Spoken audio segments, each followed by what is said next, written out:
നമസ്കാരം. മലയാളി വാർത്തയിലേക്ക് സ്വാഗതം. നാടിനെ വിറപ്പിച്ച് പെരുങ്കള്ളനെ പിടികൂടി പോലീസ്.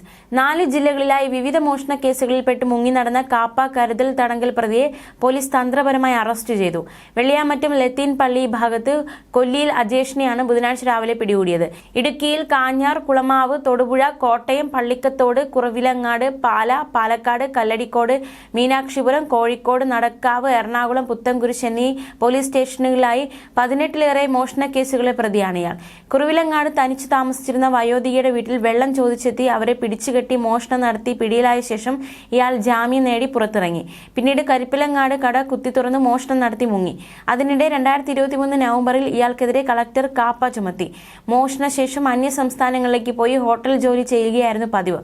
ഇത് മനസ്സിലാക്കിയ പോലീസ് ഇയാളെ പിടികൂടുന്നതിനായി ഗോവ, തമിഴ്നാട്, പോണ്ടിച്ചേരി എന്നിവിടങ്ങളിൽ അന്വേഷണം നടത്തിയെങ്കിലും പിടിക്കാനായില്ല. വഴിയിൽ കാണുന്ന ആരുടെയെങ്കിലും ഫോണിൽ നിന്നായിരുന്നു ഇയാളുടെ വിളികൾ.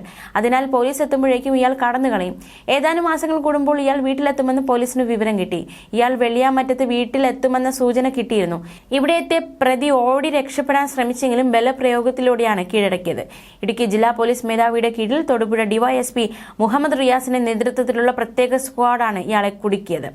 Kanjar police station sub inspector Praveen Prakash, SI KT Shibu, senior civil police ഓഫീസർമാരായ ഷാജഹാൻ, ജോളി ജോർജ്, ശ്യാം, അജ്നാസ്, VJ അനസ്, CP ടോബി, ജോൺസൺ, അഗീഷ്, തങ്കപ്പൻ എന്നിവരടങ്ങുന്ന സംഘമാണ് പ്രതിയെ പിടികൂടിയത്. ഇയാളെ വിയൂർ സെൻട്രൽ ജയിലിൽ അടച്ചു. അതേസമയം ആന്ധ്രാപ്രദേശിൽ 8 വയസ്സുകാരിയെ കൂട്ടബലാത്സംഗം ചെയ്ത് കൊലപ്പെടുത്തിയ കേസിൽ സ്കൂൾ വിദ്യാർത്ഥികളായ 3 പേർ പിടിയിലായി. ആന്ധ്രയിലെ നന്ദ്യാൽ ജില്ലയിലെ മുച്ചുമാരി ഗ്രാമത്തിലാണ് 3ാം ക്ലാസ് വിദ്യാർത്ഥിനിയായ പെൺകുട്ടിയെ അതിക്രൂരമായി കൊലപ്പെടുത്തിയത്. കേസിൽ അറസ്റ്റിലായവരിൽ 2 പേർക്ക് 12 വയസ്സാണ് പ്രായം, ഒരാൾക്ക് 13 വയസ്സും. ഇവർ യഥാക്രമം 6, 7 ക്ലാസുകളിൽ പഠിക്കുന്നവരാണ്. കഴിഞ്ഞ ഞായറാഴ്ചയാണ് കൊലപാതകം നടന്നതെങ്കിലും കഴിഞ്ഞ ദിവസമാണ് സംഭവം പുറം ലോകം അറിഞ്ഞത്. പെൺകുട്ടിയെ കാണാനില്ലെന്ന പരാതിയിൽ പോലീസ് നടത്തിയ അന്വേഷണവും പോലീസ് നായയെ ഉപയോഗിച്ച് നടത്തിയ പരിശോധനയുമാണ് നിർണായകമായത്. തുടർന്ന് 3 കുട്ടികളെയും കസ്റ്റഡിയിലെടുത്ത് ചോദ്യം ചെയ്തതോടെ പെൺകുട്ടിയെ കൂട്ടബലാത്സംഗം ചെയ്ത ശേഷം കൊലപ്പെടുത്തിയതായി ഇവർ സമ്മതിക്കുകയായിരുന്നു. മൃതദേഹം കനാലിൽ ഒഴുക്കിയെന്നും പ്രതികൾ മൊഴി നൽകിയിട്ടുണ്ട്. അതേസമയം ആഴമേറിയ കനാലിൽ നിന്ന് പെൺകുട്ടിയുടെ മൃതദേഹം ഇതുവരെ കണ്ടെടുക്കാനായിട്ടില്ല. ഞായറാഴ്ച വൈകിട്ടാണ് 8 വയസ്സുകാരിയെ കാണാനില്ലെന്ന് പിതാവ് പോലീസിൽ പരാതി നൽകിയത്. മുച്ചുമാരിയിലെ പാർക്കിൽ കളിക്കാൻ പോയ മകളെ പിന്നീട് കാണാതായെന്നായിരുന്നു പിതാവിന്റെ പരാതി. ഉടൻ തന്നെ പോലീസ് മിസ്സിംഗ് കേസ് രജിസ്റ്റർ ചെയ്ത് അന്വേഷണം ആരംഭിച്ചു. സമീപവാസികളെയും നാട്ടുകാരെയും ചോദ്യം ചെയ്തു. പക്ഷേ പെൺകുട്ടിയെക്കുറിച്ച് വിവരമൊന്നും കിട്ടിയില്ല. ഇതോടെയാണ് ഡോഗ് സ്ക്വാഡിനെ ഉപയോഗിച്ച് പരിശോധന നടത്താൻ തീരുമാനിച്ചത്. തുടർന്ന് പോലീസ് നായയെത്തി നടത്തിയ പരിശോധനയിലാണ് നിർണായകമായ വഴിത്തിരിവുണ്ടായത്.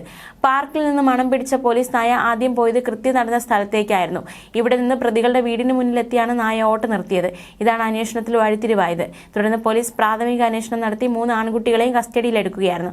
പോലീസിന്റെ ചോദ്യം ചെയ്യലിൽ പെൺകുട്ടിയെ ബലാത്സംഗം ചെയ്ത് കൊലപ്പെടുത്തിയതാണെന്ന് മൂവരും സമ്മതിച്ചു. ന്യൂസ് ഡെസ്ക്, മലയാളി വാർത്ത.